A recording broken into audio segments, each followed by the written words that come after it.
Have you ever looked around your life and felt like everything was spinning out of control? You wake up tired, your schedule's scattered, your goals are blurry, and you're just trying to survive another day.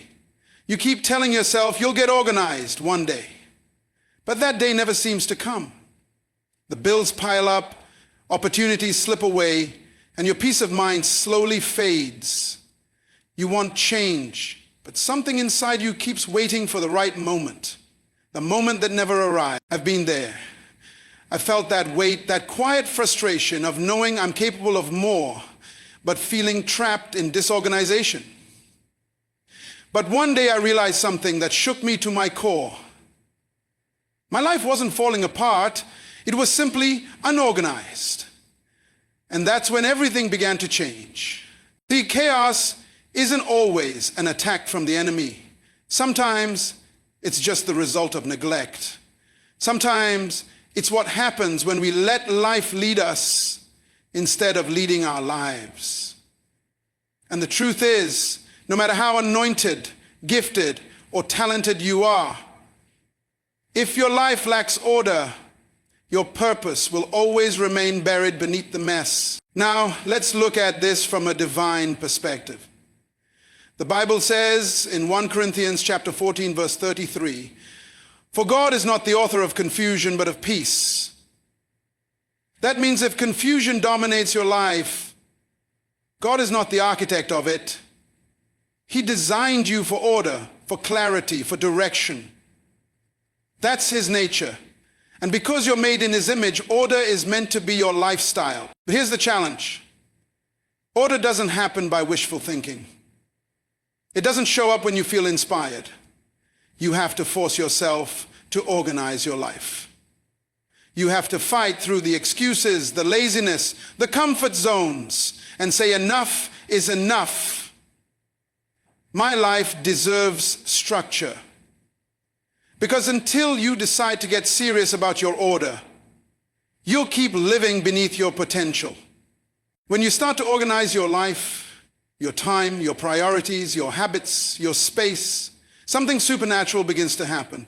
Peace replaces panic. Focus replaces frustration. Confidence replaces confusion. You stop reacting to life and start directing it. You begin to see that every blessing you've been praying for requires a level of structure to sustain it. God won't pour new wine into old wineskins. He won't release your next level until you create the capacity to handle it. And I want you to hear me clearly. Organizing your life is not about being perfect, it's about being prepared. It's about becoming the kind of person who can manage success, not just desire it. Because opportunities don't wait for the unprepared.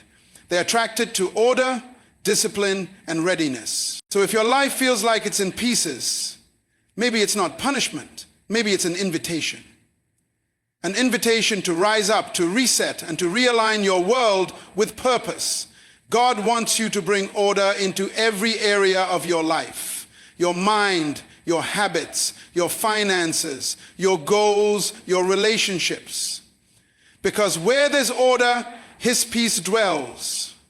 And where His peace dwells, progress begins. So today, I challenge you. Stop waiting for motivation and force yourself into organization. Clean the clutter, set the schedule, structure your days. Because when you do, you'll discover something powerful. Order is not just a habit, it's a spiritual principle.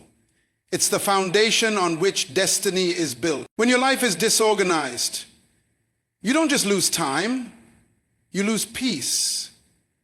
You don't just misplace things, you misplace purpose. Every day that passes without order quietly drains your energy, your focus, and your faith.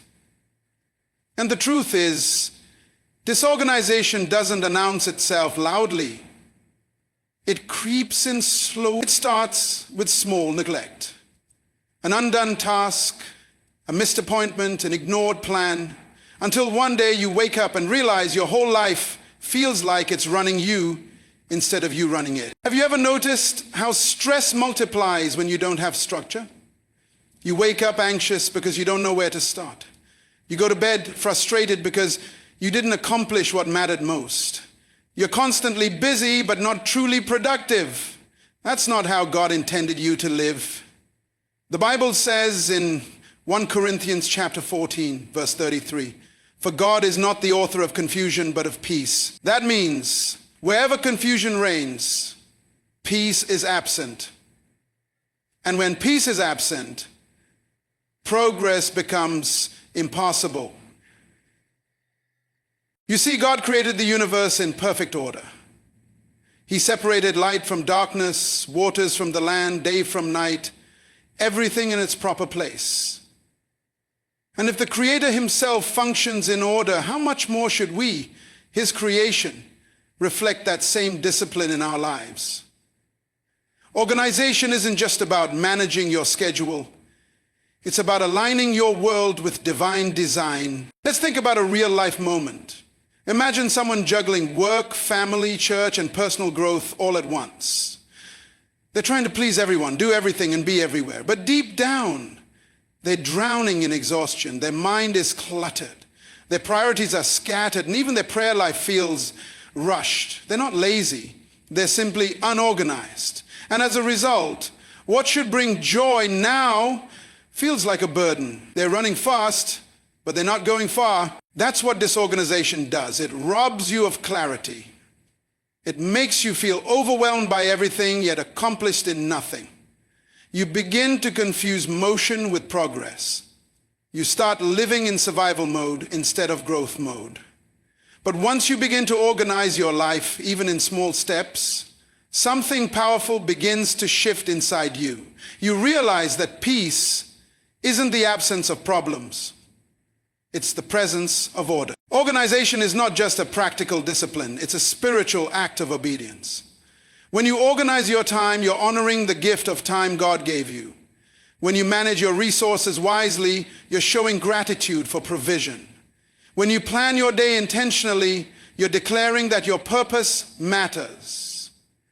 That's why life organization is not optional for people who want to live with meaning. It's essential. So many people pray for new blessings, new doors, new opportunities, but they haven't built the structure to sustain them. They want more from God without managing what they already have. But divine increase always follows divine order. Before God multiplies, he organizes. Before he promotes, he prepares. And sometimes what you're calling a delay is really God waiting for you to get organized enough to handle what you're asking for. I want you to think about this. How can God trust you with more when you are still losing track of what's already in your hands? Organization tells heaven, I'm ready for more. It signals maturity, readiness, and responsibility. It creates space for growth, creativity, and rest. And when your life is in order, your mind becomes calm, your faith becomes clearer, and your spirit becomes stronger. So if you truly want to experience peace, progress, and power, start by organizing your life. Clear your physical space, structure your spiritual disciplines, plan your daily habits, and align your priorities with purpose. Because order is not just about tidying up your environment, it's about transforming your mind. When your life is structured, you don't chase opportunities, opportunities find you. And I want to remind you today, God can do great things with a life that's in order. Your next level depends on your ability to steward the present one. Discipline today creates destiny tomorrow. So force yourself to organize your life, not because it's easy, but because your future depends on it. Every organized life begins with one thing: self-discipline. You cannot organize your world if you cannot first organize yourself. Self-discipline is the silent architect behind every great life. It's the ability to do what needs to be done, even when you don't feel like doing it. It's waking up when the alarm rings, not because you're motivated, but because you're committed. It's choosing structure over chaos, focus over feelings, and consistency over convenience. So many people pray for God to change their lives, but they ignore the truth that God works through discipline. You can't pray your way into a life that you're not willing to structure. You can't desire excellence and still live in disorder. Self-discipline is not punishment, it's preparation. It's the training ground where character is built and success is sustained. And let's be honest, discipline doesn't always feel good. It stretches you, it challenges you, and it often feels uncomfortable. But growth always hides behind discomfort. Every time you choose discipline over distraction, you're building strength. Every time you choose to plan instead of procrastinate, you're shaping your future. Every small disciplined action compounds into a lifestyle that commands respect and produces results. Think about your time. How many hours slip away each day because of disorganization? How much energy is wasted trying to fix what could have been prevented with a little planning? Discipline gives you control over your time.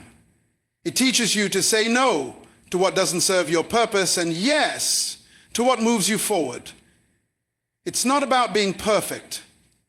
It's about being intentional. Now, I want you to reflect for a moment. What's one area of your life where you've been lacking discipline? Maybe it's your time management. Maybe it's your finances. Maybe it's your consistency in prayer, study, or personal development. Whatever it is, understand this. Discipline in one area strengthens your capacity in every other area. The moment you get disciplined, your focus sharpens, your energy multiplies, and your results begin to align with your prayers. Let's talk about this practically. Discipline requires you to prioritize tasks, create routines, and set boundaries. Prioritizing tasks means you focus on what truly matters, not what's urgent, but what's important. Creating routines means you stop relying on emotions and start relying on systems, because systems sustain success. And setting boundaries means protecting your time and energy from anything that pulls you off purpose. You can't say yes to everything and still expect to be organized. Sometimes saying no is the most disciplined thing you can do. When you cultivate discipline, you'll notice something powerful. Life becomes lighter. You stop chasing motivation because discipline gives you momentum. You stop living reactively because discipline gives you rhythm. It brings stability, confidence, and peace of mind. You no longer wake up confused about what to do next. Your day has direction because your mind has order. Even without using familiar names, the truth remains universal. Every great leader, every impactful thinker, every purpose-driven person mastered the art of discipline before they mastered success. Because self-discipline is not just a skill, it's a spiritual law. It honors God when you manage your life with excellence. It says, Lord, I value what you've given me enough to steward it well. And that's why discipline must become your daily lifestyle. It's not a switch you turn on occasionally. It's a muscle you strengthen daily. Every time you keep a promise to yourself, you're training that muscle. Every time you wake up and follow through on your plans, you're telling your mind who's in charge. The more you do it, the stronger you become. So if you truly want to organize your life, start by mastering yourself. Your environment can't be in order if your inner world is in chaos. The outer mess is just a reflection of an undisciplined mind. But when your inner life becomes structured, your outer world begins to follow. Discipline brings harmony, and harmony creates momentum. So today, make a decision, not an emotional one, a disciplined one. Decide to take back control of your time, your habits, your energy, your thoughts. Because when you master self-discipline, you master life. And when you master life, you become unstoppable. Now, let's dive into identifying and removing clutter. The truth is, no matter how disciplined or focused you are, if your life is filled with clutter, you'll never experience true peace or progress. Clutter is not just the mess you see around you. It's the chaos that silently occupies your mind and spirit. It's the weight that slows you down without you even realizing it. And until you confront it, it will keep you trapped in cycles of frustration, procrastination, and confusion. Clutter comes in many forms: physical, emotional, and spiritual. Let's start with the physical. You can't have mental clarity when your environment is constantly in disorder. Your surroundings reflect your inner state. When your room, workspace, or home is filled with piles of unfinished tasks, unorganized items, or things you no longer need, it silently drains your energy. You begin to feel overwhelmed without understanding why. That's because clutter screams silently. It tells your mind there's more to do, even when you're trying to rest. But when you start decluttering your physical space, you make room for focus, creativity, and calm. Then there's emotional clutter, the kind that hides behind your smile. This is the clutter of old hurts, regrets, unforgiveness, and unresolved feelings.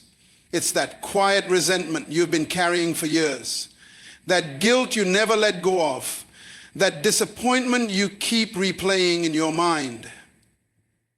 Emotional clutter makes you heavy, and no matter how well you organize your schedule, you'll still feel stuck if your heart is cluttered with pain. You can't walk into new seasons while holding on to old wounds. And then there's spiritual clutter, the most dangerous of all. This is the noise that distracts you from hearing God clearly. It's the constant scrolling on social media, the endless comparison, the distractions that rob you of your quiet time and intimacy with Him. You tell yourself you're too busy to pray, too tired to read, too distracted to focus, and yet that's where your strength is being drained.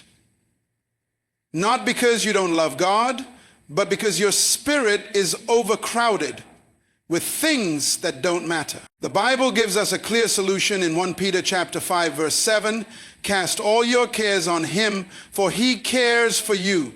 That means you were never designed to carry all that clutter, not the emotional weight, not the spiritual distraction, not even the physical chaos. God's plan is for you to release it. When you cast your cares on Him, you're saying, Lord, I refuse to live heavy. I refuse to live distracted. I choose peace. Now imagine this: a young professional full of potential but struggling to move forward. Every day they wake up to a messy room, a chaotic inbox, unpaid bills, and a mind filled with worry. They spend hours scrolling through social media, comparing their life to others, getting distracted and losing focus. They want to grow, they want to succeed, but their life is cluttered with distractions, debt, and unresolved conflicts. They pray for breakthrough, but they can't see that the first step to breakthrough is decluttering. Because clutter, in any form, blocks clarity. And clarity is the foundation of direction. You can't see where you're going if your mind is clouded with too many open tabs. Sometimes the miracle you're waiting for is hidden behind the mess you refuse to clean up. God can't fill what's already full. If you want Him to move in your life, you must first make room. So how do you begin? You start small. One space, one habit, one emotion at a time. Create your personal decluttering plan. Ask yourself, what in my life no longer serves me? What habits are stealing my time? What relationships are draining my energy? What thoughts keep replaying that I need to surrender to God? Be honest with yourself. Because transformation doesn't begin with pretending everything is fine. It begins with confronting what's not. Decluttering isn't about losing things. It's about gaining yourself back. It's about creating space for peace, purpose, and divine direction. The less clutter you have, the more clearly you can hear God's voice, the more freely you can move, and the more powerfully you can grow. Every area you declutter becomes an open door for new possibilities. So if you feel stuck, maybe it's time to look around and within. It's time to clean up the physical mess, release the emotional weight, and silence the spiritual noise. Because the truth is, peace doesn't come from having more, it comes from needing less. Moving forward, let's dive into goal setting and prioritization. Our main topic will be goal setting and prioritization. You see, it's not enough to be organized. You must know what you're organizing your life toward. Order without direction leads to frustration. Many people are busy but not productive, active but not effective, moving but not progressing. They wake up every day running, but they don't know where they're running to. And that's one of the greatest tragedies of modern life. People confuse movement with progress. Have you ever met someone who works tirelessly, gives their all, but still feels unfulfilled? It's not because they lack effort. It's because they lack clarity. Hard work means nothing when it's not aligned with purpose. Organization gives you structure, but goals give you direction. Without goals, you'll end up chasing everything and accomplishing nothing. That's why goal setting is not just a productivity habit, it's a spiritual discipline. The Bible gives us this timeless principle in Habakkuk chapter 2, verses 2 to 3. Write the vision and make it plain, that he may run who reads it. For the vision is yet for an appointed time. Though it tarry, wait for it will surely come. That scripture reveals a divine formula. Clarity precedes movement. You must write the vision before you can run with it. Too many people are trying to run without first writing. They want results without direction, success without structure, and purpose without planning. Let's make this practical. There's a major difference between what's urgent and what's important. Urgent things scream for your attention, but important things build your destiny. Checking your messages may be urgent, but developing your purpose is important. Attending every meeting may seem urgent, but nurturing your relationship with God is important. Most people live their lives reacting to the urgent while neglecting the important. And that's why they stay busy but broke, tired but unfulfilled, active but empty. Imagine two individuals. The first wakes up every morning, jumps straight into work, answers every notification, says yes to every request, and at the end of the day feels drained but unproductive. They're working hard, but their energy is scattered. The second person wakes up intentionally. They pray, they plan, they prioritize. They know what matters most. Their schedule reflects their purpose. They don't just move through the day, they lead their day. Now tell me, which one are you becoming? Because here's the truth. When you fail to prioritize, life will prioritize itself for you. And it will always choose what's urgent over what's important. You must decide what deserves your energy, your time, and your attention. God's purpose for your life cannot thrive in confusion. It requires clarity, commitment, and intentionality. And this is why goal setting is not optional, it's foundational. When you set goals that align with God's calling, you're not just planning, you're partnering with divine purpose. Your goals become a roadmap for your destiny. They keep you focused when distractions try to pull you off course. They remind you of who you are and what you're becoming. So right now, I want you to pause and reflect. If someone asked you, what are your top 3 priorities in life? Could you answer clearly? Because if you can't name them, you can't manage them. The power of focus begins with clarity. So I challenge you, write down 3 key life priorities that align with your purpose and with God's will for you. It could be deepening your relationship with Him, developing your gifts, or improving your relationship. Whatever they are, make them clear, measurable, and rooted in your divine calling. When you know your priorities, decision-making becomes easier. You don't waste time on distractions because you know what deserves your attention. You don't compare your journey to others because you understand your own assignment. And you stop chasing everything that looks good because you're focused on what is good, what's aligned with your purpose. Remember, success is not about how much you do, it's about how much of what you do truly matters. Organization without direction is like a ship without a compass. But when your goals are clear, your steps become intentional, your energy becomes focused, and your progress becomes unstoppable. So today, make that decision. Don't just live, lead your life. Don't just move, move with purpose. Don't just work, work toward what God has placed in your heart. Write your vision, make it plain, and then run toward it with passion, discipline, and faith. Because when you set clear goals aligned with His will, you won't just be busy, you'll be becoming. You see, time is the most valuable currency you will ever possess. You can lose money and make it back, but once time is gone, it's gone forever. Every minute you waste is a piece of your destiny slipping through your fingers. And yet most people treat time casually, as though it will always be there. But when you begin to understand that time is not just a resource, it's a responsibility, everything about the way you live begins to change. Time is not just something to manage, it's something to honor. Managing your time wisely is one of the highest forms of worship because it shows that you respect the life and purpose God has given you. The Bible reminds us in Ecclesiastes chapter 3, verses 1 to 8, there is a time for everything and a season for every activity under heaven. That means every purpose has a time slot and every destiny has a schedule.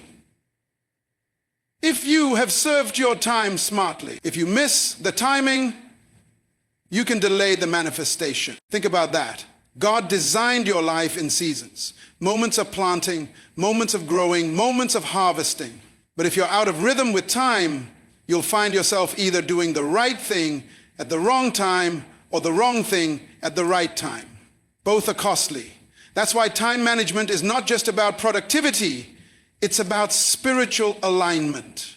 It's about moving in sync with heaven's rhythm for your life. Now let's make this practical. Time management begins with intentionality. You can't just drift through the day hoping to be productive. You have to plan your day on purpose. Simple techniques like scheduling your tasks, using time blocking, and delegating responsibilities can transform your life. Scheduling helps you give every hour an assignment. Time blocking forces you to focus on one thing at a time without distraction.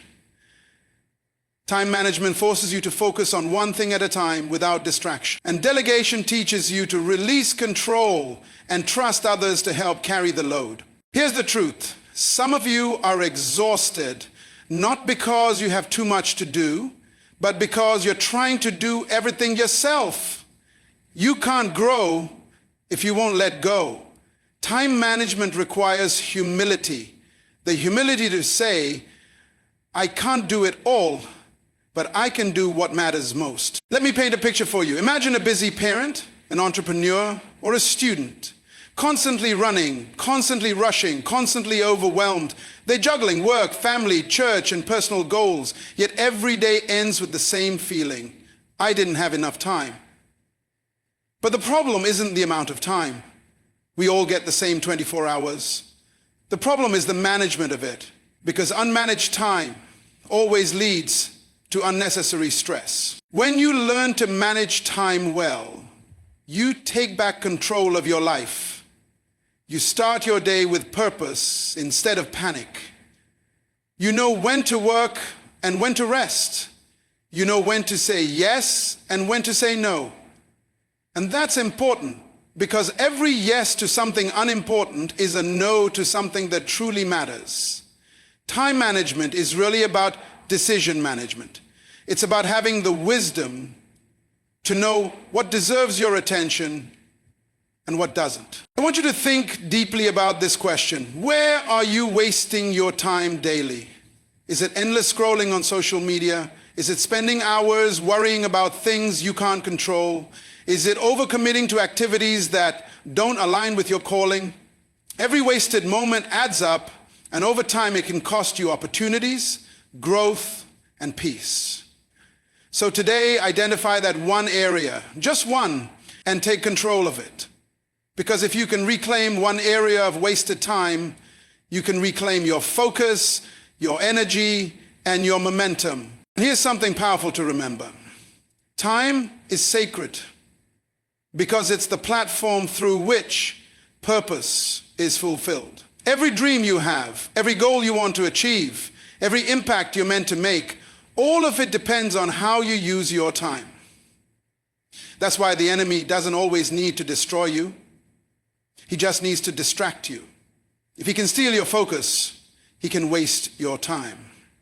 And if he wastes your time, he can delay your destiny. So today I encourage you, start treating time as a gift from God, not a guarantee. Plan your day prayerfully, protect your time fiercely, spend it wisely.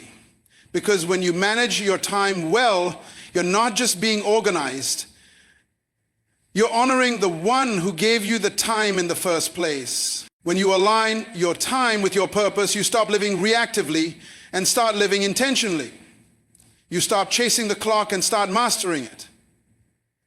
And once you master time, you begin to master life. You see, time is the most valuable currency you will ever possess. You can lose money and make it back, but once time is gone, it's gone forever. Every minute you waste is a piece of your destiny slipping through your fingers. And yet most people treat time casually, as though it will always be there. But when you begin to understand that time is not just a resource, it's a responsibility, everything about the way you live begins to change. Time is not just something to manage, it's something to honor. Managing your time wisely is one of the highest forms of worship because it shows that you respect the life and purpose God has given you. The Bible reminds us in Ecclesiastes chapter 3 verses 1 to 8, there is a time for everything and a season for every activity under heaven. That means every purpose has a time slot and every destiny has a schedule.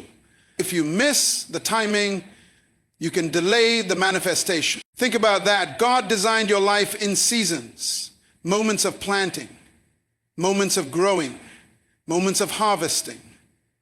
But if you're out of rhythm with time, you'll find yourself either doing the right thing at the wrong time or the wrong thing at the right time. Both are costly. That's why time management is not just about productivity, it's about spiritual alignment. It's about moving in sync with heaven's rhythm for your life. Now let's make this practical. Time management begins with intentionality. You can't just drift through the day hoping to be productive. You have to plan your day on purpose. Simple techniques like scheduling your tasks, using time blocking, and delegating responsibilities can transform your life. Scheduling helps you give every hour an assignment. Time blocking forces you to focus on one thing at a time without distraction. And delegation teaches you to release control and trust others to help carry the load. Here's the truth. Some of you are exhausted not because you have too much to do, but because you're trying to do everything yourself. You can't grow if you won't let go. Time management requires humility. The humility to say, I can't do it all, but I can do what matters most. Let me paint a picture for you. Imagine a busy parent, an entrepreneur, or a student, constantly running, constantly rushing, constantly overwhelmed. They're juggling work, family, church, and personal goals, yet every day ends with the same feeling, I didn't have enough time. But the problem isn't the amount of time. We all get the same 24 hours. The problem is the management of it, because unmanaged time always leads to unnecessary stress. When you learn to manage time well, you take back control of your life. You start your day with purpose instead of panic. You know when to work and when to rest. You know when to say yes and when to say no. And that's important, because every yes to something unimportant is a no to something that truly matters. Time management is really about decision management. It's about having the wisdom to know what deserves your attention and what doesn't. I want you to think deeply about this question. Where are you wasting your time daily? Is it endless scrolling on social media? Is it spending hours worrying about things you can't control? Is it overcommitting to activities that don't align with your calling? Every wasted moment adds up. And over time, it can cost you opportunities, growth, and peace. So today, identify that one area, just one, and take control of it.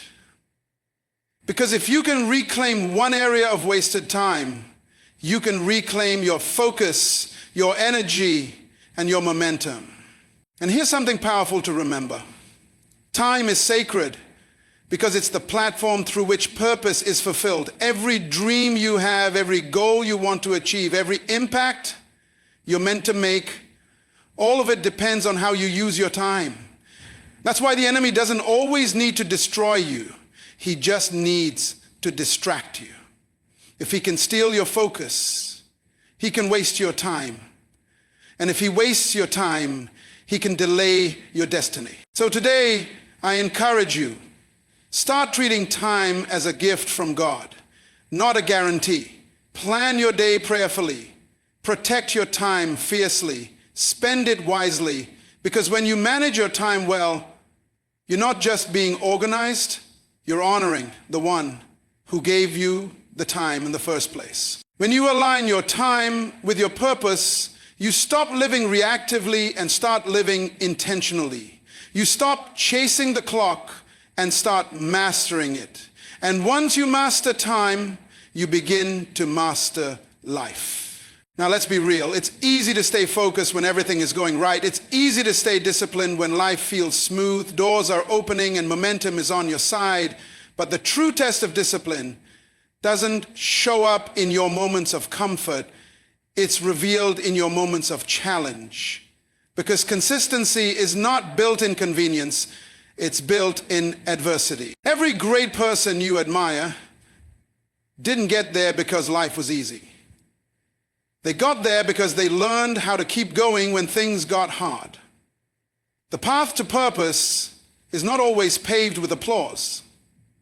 Sometimes it's paved with resistance, silence, and self-doubt. And yet, those who win are those who refuse to stop. The truth is, you will face obstacles.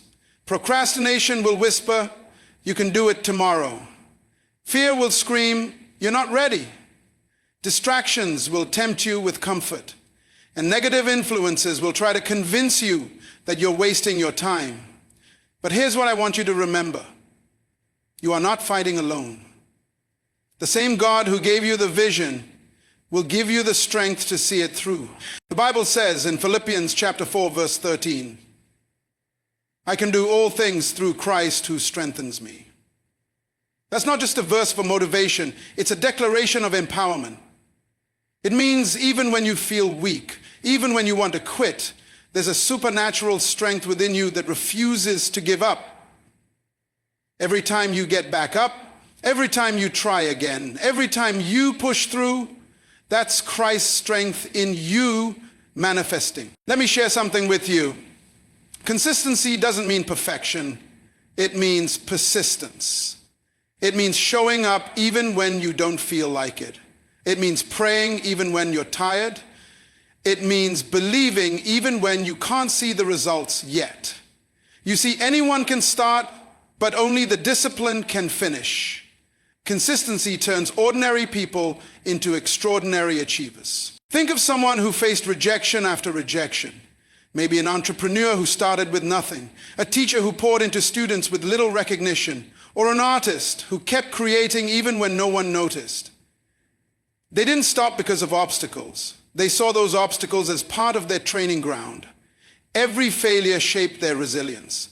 Every setback deepened their strength. And eventually, their persistence opened the doors that talent alone could never open. You've got to understand that success is not about speed, it's about stamina. It's not how fast you start, it's how long you can endure. Life will test your consistency through disappointments, delays, and discouragements. But when you keep moving forward in faith, you become unstoppable. Because consistency over time, and here's something practical. To stay consistent, you need daily systems that anchor you. Start your day with prayer. That's how you align your spirit. Reflect often. That's how you stay aware of what truly matters. Create routines that protect your focus. That's how you stay productive. And build resilience. That's how you keep going when everything in you wants to stop. Ask yourself, what usually stops me from being consistent? Is it fear? Is it comfort? Is it distraction? Identify it, because you can't defeat what you don't define. Once you recognize your obstacles, you can begin to manage them, not let them manage you. And let me tell you, when you keep showing up, something powerful happens. Heaven begins to recognize your consistency. Breakthroughs begin to respond to your persistence. Opportunities start to open for those who don't quit. Because God rewards faithfulness, not feeling. You may stumble, you may slow down, you may even fall. But if you refuse to stop, you win. Because every time you push through an obstacle, you're not just moving closer to your goal, you're becoming stronger, wiser, and more disciplined. You're becoming the kind of person who can sustain the blessing when it finally arrives. So stay consistent. Don't let procrastination steal your time. Don't let fear silence your voice. Don't let distractions pull you off course. And don't let negative voices make you forget who you are, because the God who called you has already equipped you. All you have to do is keep moving, one step, one day, one prayer at a time.